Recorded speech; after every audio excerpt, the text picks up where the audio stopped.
ආයිබෝවන් ඔයාලා හැමෝම ආදරෙන් පිළිගන්නවා මගේ YouTube channel එකට.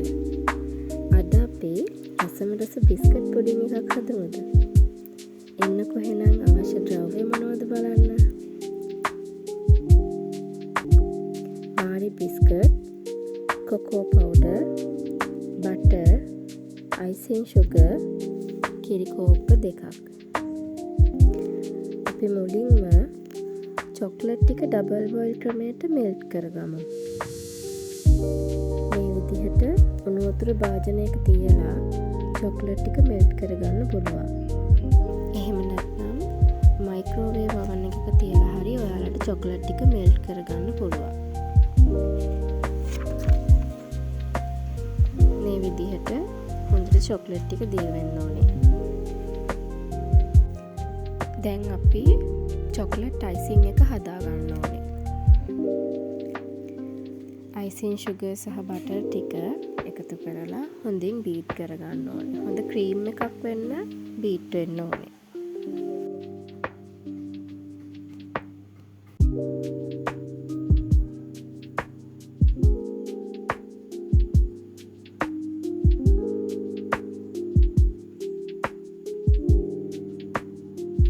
මේ තියෙන්නේ අපි හොඳ ක්‍රීම් එකක් වෙන්න බීට් කරගත්ත අයිසිං ටික. දැන් අපි අර කලින් මෙල්ට් කරගත්ත චොක්ලට් ටික බටර් අයිසිං එකට දාලා හොඳට මික්ස් කරගන්න ඕනේ.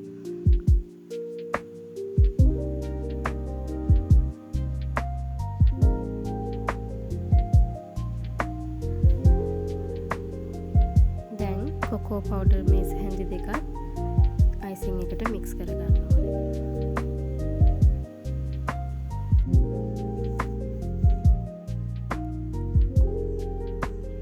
මේ විදිහට හොඳට මික්ස් කරගෙන අයිසිං එක හදාගමු. දැන් අපි කිරි මේස හැන්දකුයි ලුණු ස්වල්පයක්, ලුණු තේ හැඳි 8න් 1 ප්‍රමාණයක් තමයි අපි එකතු කරන්නේ. මොකද බටර් වලත් ලුණු තියෙන හින්දා අපි ලුණු ගොඩක් වැඩි කරගන්නේ නැහැ. දැන් අපි පුඩින් එක හදාගන්න භාජනයට චොක්ලට් අයිසිං ලේයර් එකක් දාගන්න ඕනේ.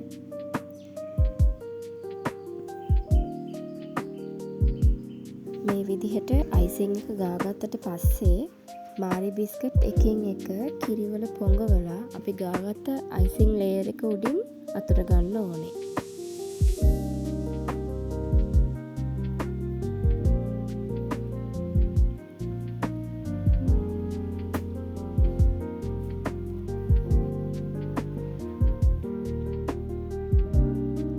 දැන් දෙවෙනි අයිසිං ලේයර් එක දාලා නැවතත් බිස්කට් ලේයර් එකක් අතුර ගමු.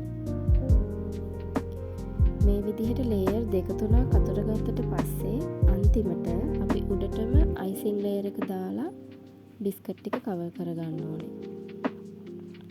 බිස්කට් පුඩින් කියන්නේ ඇත්තටම හොඳ ආදායමක් ලබා ගන්න පුළුවන් ස්වයං රැකියා අදහසක්.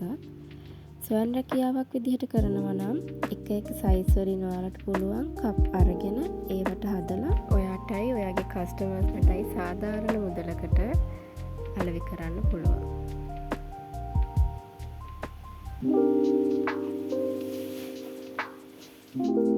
දැන් අපි මේකේ 3 වෙනි ලේයර් එකක් දැම්මට පස්සේ ඉතුරු වෙන කිරි ටිකෙන් මේස හැඳි 2-3ක ප්‍රමාණයක් මේකේ උඩට දාන්න ඕනේ. එතකොට ඇත්තටම මේකේ රස ගොඩක් වැඩි වෙනවා.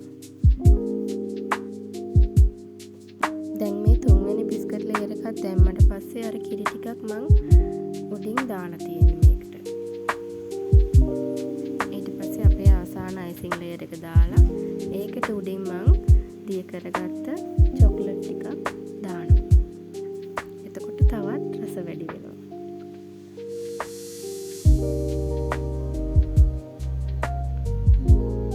දැන් අපි දාගත්ත චොක්ලට් ටිකට උඩින් ග්‍රේට් කරගත්ත චොක්ලට් ටිකකුත් දාගන්න ඕනේ. එතකොට රසයි ලස්සනයි තවත් වැඩි වෙනවා. තියෙන අපි හදලා ඉවර කරගත්ත බිස්කට් පුඩින් එක අපි දැන් මේක කවර් කරලා පැය 2-3ක් පමණ ෆ්‍රිජ් එකේ උඩ කොටසේ තියන්න ඕනේ. හොඳට සෙට් වෙන්න.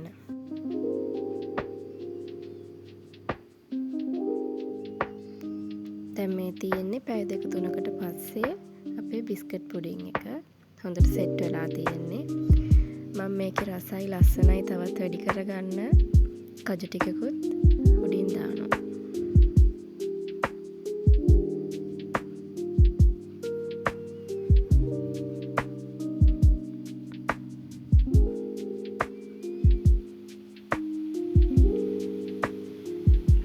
දැන් අපි මේක රස කොහොමද කියලා බලමු. ඔයාලටත් පුළුවන් මේක ගෙදරම හදලා රස බලන්න. ඇත්තට මේක ගොඩක් රසයි. හදලා බලලා කමෙන්ට් එකක් දාන්න. මගේ channel එකත් subscribe කරන්න අමතක කරන්න එපා.